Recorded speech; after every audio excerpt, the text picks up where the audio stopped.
Welcome back to the Trip Raider, your no-nonsense travel channel. Now, if you're here, you probably want to travel smart, maybe even avoid some of the mistakes I've made. Well, you're in luck because today, I'm counting down my top 10 epic travel fails and, more importantly, what I learned from them. Trust me, these are the kinds of lessons you don't want to learn the hard way. And I've made sure this list is packed with tips that will save you time, money, and stress on your next trip. Let's dive in so you can avoid these travel blunders and make your journey as smooth as possible. First, let's talk about overpacking. A classic mistake, but one so easy to make. I used to think I needed a different outfit for every possible occasion. What happened? Dragging heavy suitcases through airports, up staircases, and down cobblestone streets. You really only need the essentials. Traveling light will save you so much hassle and stress, and you'll thank yourself later. Another key lesson: last-minute bookings. While spontaneity can be fun, it can also backfire. For example, in Tokyo, I thought I could snag a ticket to the Ghibli Museum the day of. Wrong. Those tickets sell out months in advance. For popular attractions, especially in major cities, always book ahead. It'll save you the disappointment of missing out. One thing travelers often overlook is not budgeting enough for meals and extras. It's easy to underestimate the cost of food, souvenirs, and spontaneous activities.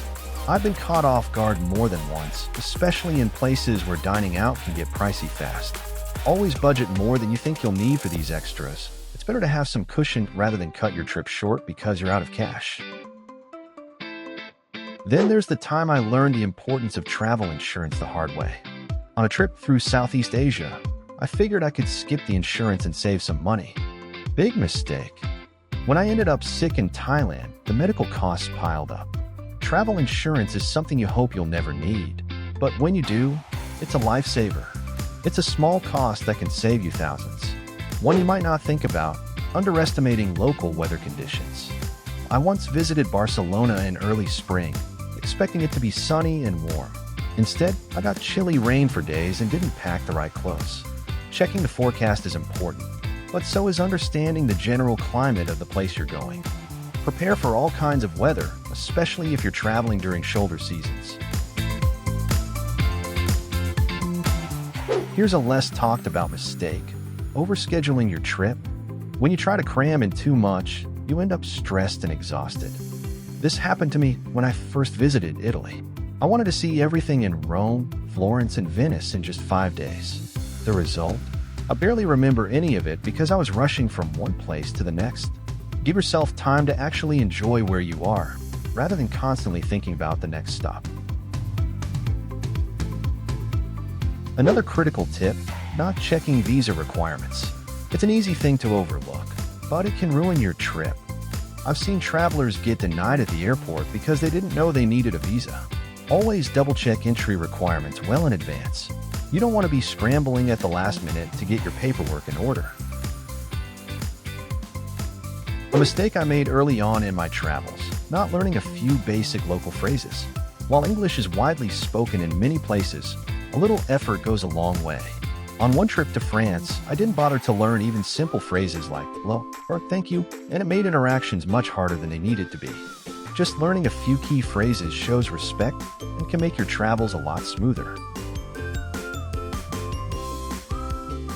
Misjudging jet lag is another big one. I used to think I could power through it, but after landing in Sydney after a long-haul flight and trying to explore immediately, I crashed halfway through the day. These days, I plan for jet lag by taking it easy the first day or two, giving my body time to adjust. You don't want to waste your entire trip feeling groggy or sleep-deprived. Finally, a mistake that's easy to make: assuming the same rules apply everywhere. Whether it's tipping, public behavior, or social norms, each country has its own customs. In Japan, for instance, tipping isn't a thing and can even be considered rude. But in the US, it's expected in most places. Before you go, do a little research on local customs to avoid awkward or uncomfortable situations. Looking for even more tips? Here are some bonus ones just for you. One important tip is to always back up your documents. Passports, visas, travel insurance, have copies on hand in case something gets lost or stolen. And finally, don't forget to pace yourself. It's easy to get caught up in trying to see and do everything, but sometimes the best travel experiences come when you slow down and take it all in. Give yourself permission to relax and enjoy the moment. So there you have it, my top 10 epic travel fails and the lessons I've learned along the way. Travel is about adventure and discovery, but it's also about being prepared. I hope these tips help you avoid the mistakes I've made so you can have a smoother, more enjoyable trip. Let me know your own travel fails in the comments. And don't forget to subscribe to the Trip Radar for more no-nonsense travel tips. Safe travels!